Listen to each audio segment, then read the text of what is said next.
Oh, yan. Ang idol. Idol ng mga tungaw. No? Grabe, no? Yan ang pinaglalaban nyo. Ito. Iglesia ng kulto. Sagabal sa tao. Si Cayetano nagsalita ron. Sabi ko sa inyo si Cayetano ngayon, putya piling presidente ang walang niya. Ang tigas ng mukha.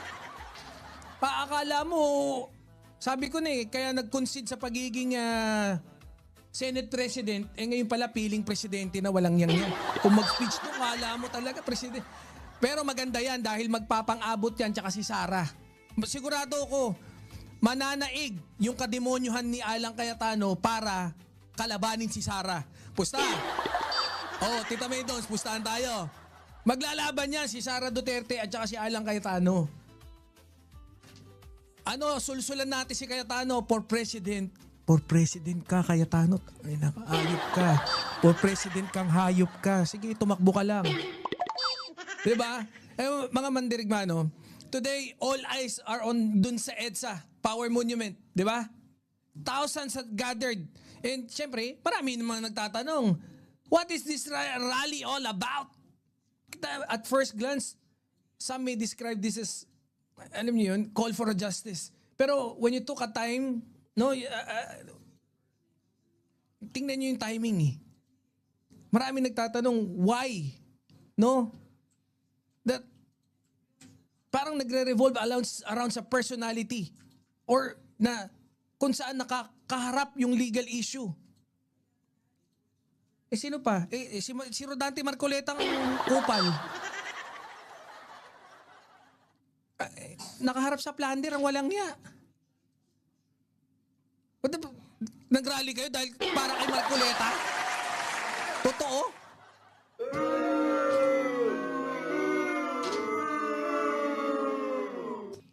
When a public official faces a complaint, should the response be mag-demonstrate kayo? Magpakita kayo ng lakas niyan sa kinasuhan Di ba? Hindi. Kasi matitigil na. Ha? Alin ang matitigil na pagka nakulong si Marcoleta? Titigil na lang dahil si Marcoleta raw daw yung talaga. Dahil si Marcoleta daw talaga yung yung humahabol. Ha? Kailan pa? Humahabol sa korap? Ganon? Mga mandirigma, my position is simple. The right to assemble and protest is part of democracy. Yes, I agree. Pero that is completely different from legal accountability. If someone is innocent, dapat due process gives that person every opportunity to clear his name. Diba? If there is evidence against him, then that same legal process is where it should be tested. Dapat dun yun masubok, hindi sa kalsada.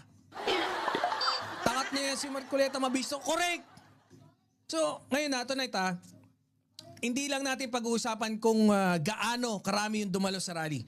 The bigger question is this. Does a public demonstration help uncover the truth? Totoo ba? Ganun ba yun? No? Or does it risk shifting public attention away from legal proceeding that should ultimately be decided inside the proper institution? Yan yung ating, himay natin ngayon. Ito, yung private citizen ba talaga? Etong si Mans Carpio? Bakit hindi makakaiwas si Mans Carpio sa investigasyon?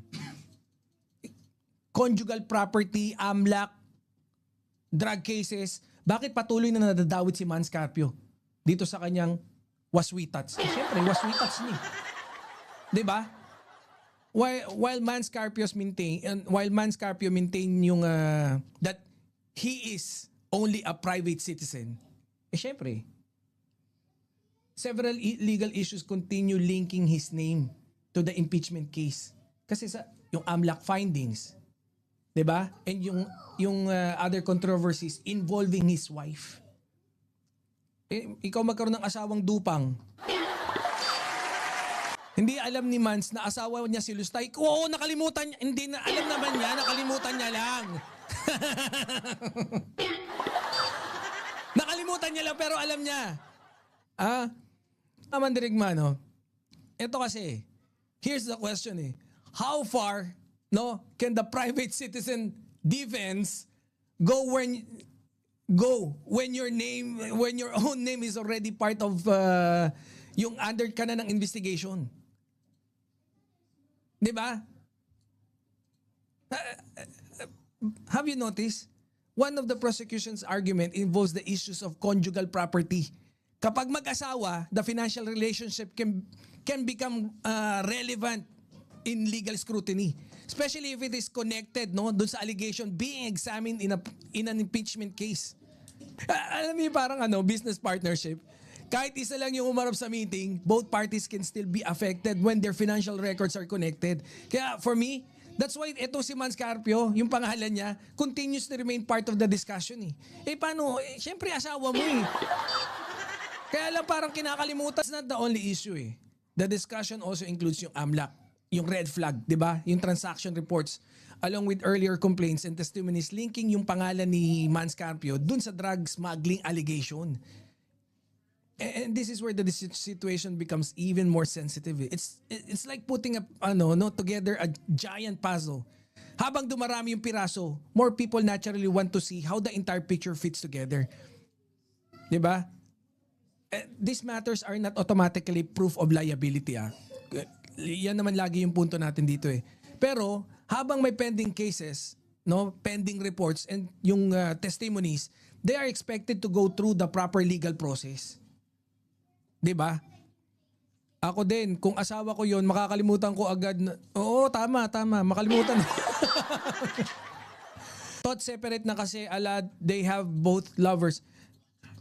Baka nga, hindi natin alam eh. 'Di ba, maraming chichismis, pero chismis lang, 'di ba?